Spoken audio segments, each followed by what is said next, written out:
ત્રિકોણમિતિ નિત્ય સમૂહ વિપારક્ષ કેવી રીતે બનાવ્યા તો હું આજે તમને શીખવાડીશ. મેં તમને આની પહેલા પણ કીધું કે વિપારક્ષ અને પાયથાગોરસ કોણ હતા? એકબીજાના મિત્રો હતા. તો વિપારક્ષે પાયથાગોરસના સિદ્ધાંતનો ઉપયોગ કરીને ત્રણ ત્રિકોણમિતિય નિત્ય સમૂહો બનાવ્યા. તો ત્રિકોણ ABC ની અંદર આપણે એનો બી કાટખૂણો લઈએ. ખૂણો A ને આપણે થીટા ધારી લઈએ તો A ની સામેની બાજુ BC એને આપણે x ધારીએ. A ની પાસેની બાજુ AB ને y ધારીએ અને કર્ણને આપણે z ધારીએ. ત્રિકોણ ABC માં ખૂણો B કાટખૂણો છે તથા ખૂણો A બરાબર થીટા છે. એની સામેની બાજુ BC બરાબર x, એની પાસેની બાજુ AB બરાબર y અને કર્ણ AC બરાબર z છે. પાયથાગોરસના પ્રમેય મુજબ સૂત્ર શું હતું? ab² + bc² બરાબર ac². AB ની જગ્યાએ x મૂકીએ તો x², bc ની જગ્યાએ y મૂકીએ, ac ની જગ્યાએ z મૂકીએ. x² + y² બરાબર z. હવે વિપારક્ષે શું વિચાર્યું કે ભાઈ મારી ત્રિકોણમિતિ શું છે? બાજુઓ બે બાજુઓનો ગુણોત્તર છે. તેણે મગજ ચલાવ્યું. એકવાર આ ગુણોત્તરને z² વડે ભાગ્યો, એકવાર y² વડે અને એકવાર x² વડે, એટલે ત્રણ નિત્ય સમૂહ મળી ગયા. તો પહેલા એને શું કર્યું? બંને બાજુ 1/z² વડે ગુણતા. તો શું થશે? x² / z² y² / z² બરાબર z²/z². વર્ગ કોમન કાઢીએ તો શું થાય? x/z એનો વર્ગ વત્તા y/z એનો વર્ગ, z² ઉડી ગયા એટલે બરાબર 1. હવે એને આકૃતિમાં જોયું કે x/z તો જોયું કે x/z એટલે સામેની છેદમાં કર્ણ. તો સામેની છેદમાં કર્ણ એટલે sin θ અને એનો વર્ગ એટલે શું લખ્યું એને? sin²θ. y/z તો y એટલે એને જોયું પાસેની, z એટલે કર્ણ, પાસેની છેદમાં કર્ણ એટલે cos θ તો એનો વર્ગ કર્યો તો cos²θ બરાબર એક તો પાલું નિત્ય સમ મળ્યું sin² θ cos² θ બરાબર 1. પછી એને આગળ વિચાર્યું તો કે cos² ને સામે લઈ ગયો તો શું થયું? sin² θ નું સૂત્ર મળ્યું sin² θ બરાબર 1 - cos² θ.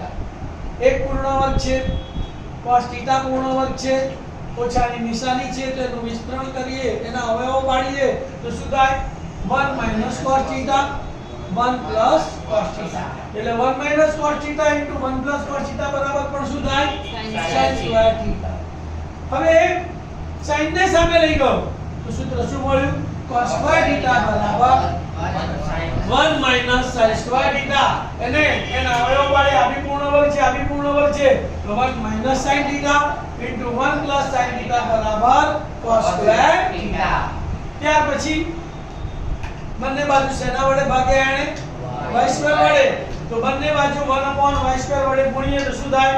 x² / y² વત્તા y² બરાબર z²/y². વર્ગ કોમન કાઢ્યો, x/y એનો વર્ગ વત્તા y² ઉડી ગયા એટલે 1 z/y એનો સ્ક્વેર. ફરી એને આકૃતિમાં જોયું x/y તો સામેની છેદમાં પાસેની, તો સામેની છેદમાં પાસેની એટલે tan અને tan નો વર્ગ એટલે tan² θ. તો x/y ની જગ્યાએ એની કિંમત મૂકી tan² θ વત્તા 1 બરાબર z/y. તો z એટલે કર્ણ અને y એટલે પાસેની. કર્ણ છેદમાં પાસેની એટલે sec θ. તો sec θ નો વર્ગ એટલે sec² θ. તો એને બીજું નિત્ય સમ શું બનાવ્યું? tan² θ વત્તા 1 બરાબર sec² θ. એને આપણે ગોઠવીએ તો sec² θ બરાબર 1 + tan² θ. tan² θ ને હું આ બાજુ લાવું તો પ્લસ છે તો માઈનસ થઈ જાય તો sec² θ - tan² θ બરાબર 1. પછી એક ને આ બાજુ લાવું તો sec² θ - 1 બરાબર tan² θ. આમાં તમારે s યાદ રાખો, st યાદ રાખવાનું. શું યાદ રાખવાનું?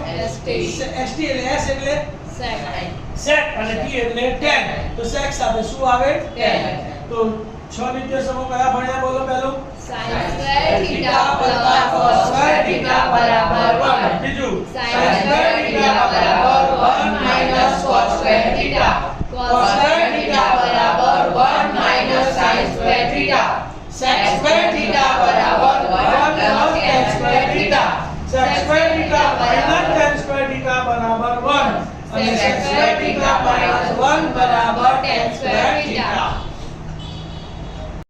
હવે બંને બાજુ x² વડે ભાગશે બરાબર તો શું થશે બોલો x² છેદમાં x² વત્તા y² છેદમાં x² બરાબર z² છેદમાં x². વર્ગ કોમન કાઢી x² ભાગ્યા x² એટલે 1 y upon x એનો હોલ રેઝ ટુ સ્ક્વેર બરાબર z upon x નો હોલ રેઝ ટુ સ્ક્વેર.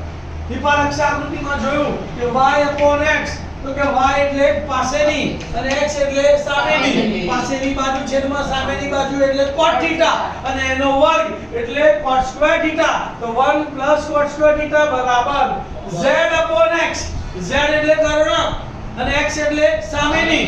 કર્ણ છેદમાં સામેની એટલે cosec θ અને એનો વર્ગ એટલે cosec સ્ક્વેર θ. તો શું થયું 1 cot સ્ક્વેર θ બરાબર cosec સ્ક્વેર θ. માટે રીતે સમજવું આ બીજું cosec square theta બરાબર 1 cot square theta. cot square theta ને આ બાજુ લાવે તો cosec square theta minus cot square theta બરાબર 1. એક ને આ બાજુ લાવે તો cosec square theta minus cot square theta બરાબર 1. તો આ રીતે ત્રણ મુખ્ય નિત્ય સમૂહ બનાવ્યા એના ઉપરથી કુલ 9 નિત્ય સમૂહ બનાવ્યા. તો તમારે એકની કિંમતના નિત્ય સમૂહ દાખલામાં ધ્યાન રાખવાના છે. તો કયા કયા છે એકના sin square theta વત્તા cos square theta બરાબર 1. sec square theta minus tan square theta બરાબર 1. cosec square theta minus cot square theta બરાબર 1. હવે વ્યસ્તના ગુણાકારના નિત્ય સમૂહ sin theta into cosec theta બરાબર 1. cot theta into sec theta બરાબર 1. tan theta into cot theta બરાબર 1. sin ના તમામના વર્ગોના નિત્ય સમૂહ આપણે અલગથી લખીએ તો શું થાય બોલો sin square theta બરાબર 1 minus cos square theta. cos square theta બરાબર 1 minus sin square theta. sec square theta બરાબર 1 plus tan square theta. cosec square theta બરાબર 1 plus cot square theta. tan square theta બરાબર sec square theta minus 1 અને cot square theta બરાબર cosec square theta minus 1. તો હિપા રક્ષે ત્રિકોણમિતિય નિત્ય સમૂહ કેવી રીતે બનાવ્યા એ મેં તમને સમજાવ્યું. જો તમને આ ખૂબ જ ગમ્યું હોય તો મારા વિડિયોને લાઈક કરજો. બીજા વિદ્યાર્થીઓને પણ આનો લાભ મળે એટલા માટે તમે એને શેર કરજો. Thank you.